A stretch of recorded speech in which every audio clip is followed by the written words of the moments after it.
Now that we've learned how to factor quadratic functions, we're going to apply that knowledge to solving quadratic equations. So in order to do that, we use what's called the zero product property. This is something that you've been using ever since you learned how to multiply. All it says is that when you multiply two values together, if the answer is 0, you must be multiplying by 0.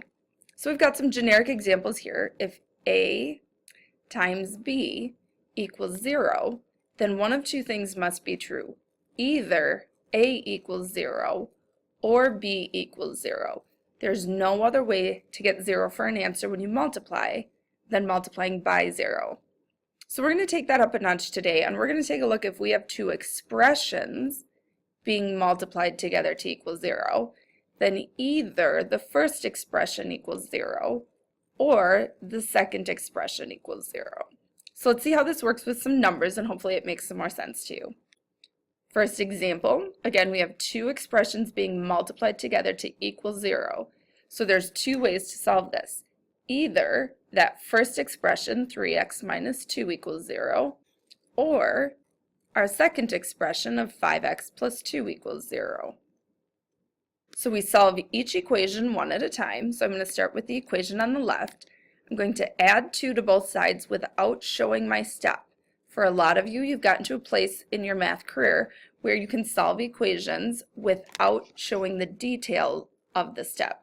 So my next step, I'm going to divide both sides by 3. If you're doing this without showing the division on each side, make sure you're very careful to keep the number you're dividing into in the numerator and the number you're dividing by in the denominator. So one answer is x equals 2/3.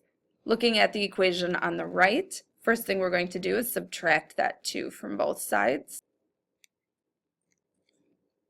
Next, we're going to divide both sides by 5. So our second answer is x equals -2/5. Finally, we want to write these as ordered pairs. When we get into the graphing, you're going to see this as an equation of a line.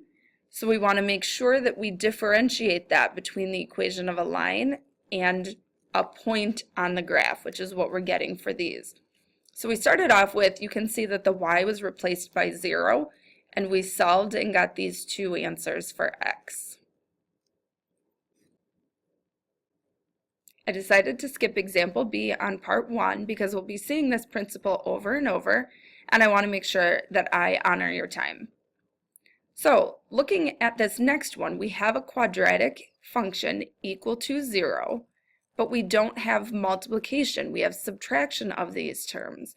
So before we can set up our zero product property, we have to factor it. So quickly, let's set up our t-chart. What multiplies to a positive 39 and adds to a -16. Two numbers that multiply to 39 are 13 and 3. In order to multiply to a positive and add to a negative, we need two negative numbers. And -3 plus -13 does equal -16. So we factor this into x minus 3 times x minus 13 equals 0. Then we can use our zero product property to get our two answers. Most quadratic equations have two answers. Some have one, if you think about those perfect squares. There was only one binomial left after we factored the perfect squares. And some have 0, but we won't see any examples of those. That's something you'll see once you get to Algebra 2. Equation on the left, adding 3 to both sides. We get x equals 3. Equation on the right, adding 13 to both sides, we get x equals 13. Setting up our ordered pairs, we have 3, 0. For the first one, remember that 0 is replacing the y value in our original equation. And then we have 13, 0 for our second. For part B, we need to factor out that negative first. Remember, the t-chart only works when you have a coefficient of +1.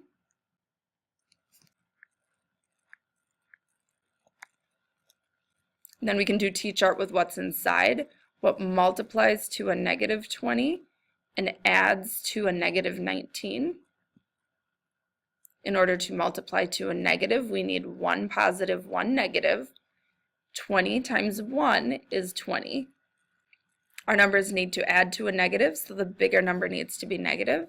So we have negative 20 plus 1, leaving that coefficient on the outside, and then we factor this as x minus 20 times x plus 1. Now on the outside we have a negative 1 being multiplied by two expressions, but a negative 1 can never equal 0. So unless the expression has a variable piece, you don't have to worry about that when you set up your zero product property. So I'm simply going to use the two terms with an x minus 20 equals 0, or x plus 1 equals 0. Solving each equation, left-hand side we're adding 20 to both sides, so we get x equals 20. Our right equation, we're subtracting 1 from both sides, so we get x equals negative 1. And finally, setting up our ordered pair, we get our x value of 20 because our y value was 0. Our second ordered pair, we have an x value of negative 1 when our y value was 0. We have two last examples. Notice that neither of these examples are equal to 0. So your first step when you're solving a quadratic equation, and the way you can tell you have a quadratic equation is if you have an x squared term and an x term, is you want to get it equal to 0. We can't factor unless it's equal to 0, and we can't use the zero product property to solve unless it's equal to 0. So example 3a, I'm going to start by adding that 98 to both sides.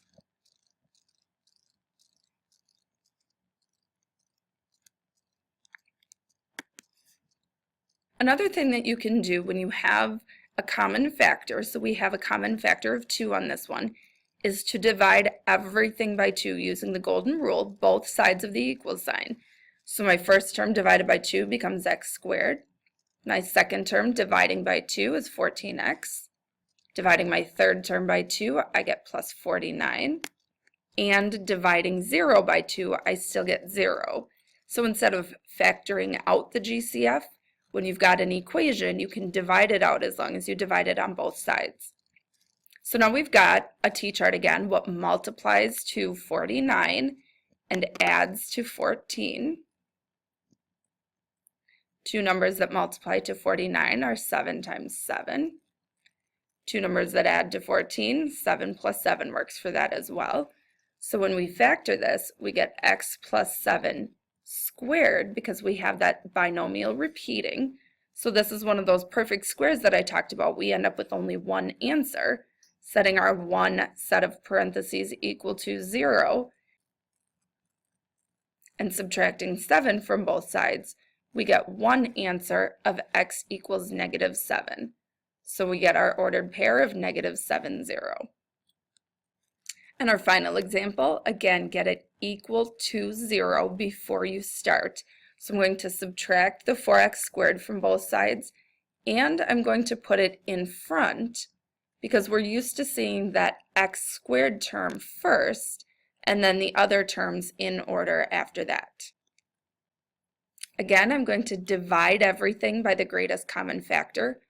4 goes into everything, and because I want my x squared to have a coefficient of positive 1, I'm going to divide everything by negative 4.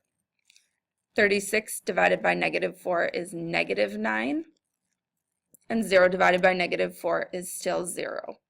I still have a GCF, but it's a variable, so I cannot divide everything by the variable. Because the variable could be 0, and division by 0 is undefined, you can never divide by a variable. So instead of dividing, I'm going to factor out my variable of x. So now I'm left with x minus 9 when I pull one x out of each term. And I still have two pieces that I can set equal to 0. Either my outside x equals 0, or I've got my inside parentheses, x minus 9 equals 0. So for my left-hand equation, it's already solved, and I can set up my ordered pair. If x is 0, that's a solution to my equation. And my right-hand equation, adding 9 to both sides, I get x equals 9. And then I can set up my ordered pair from there as well.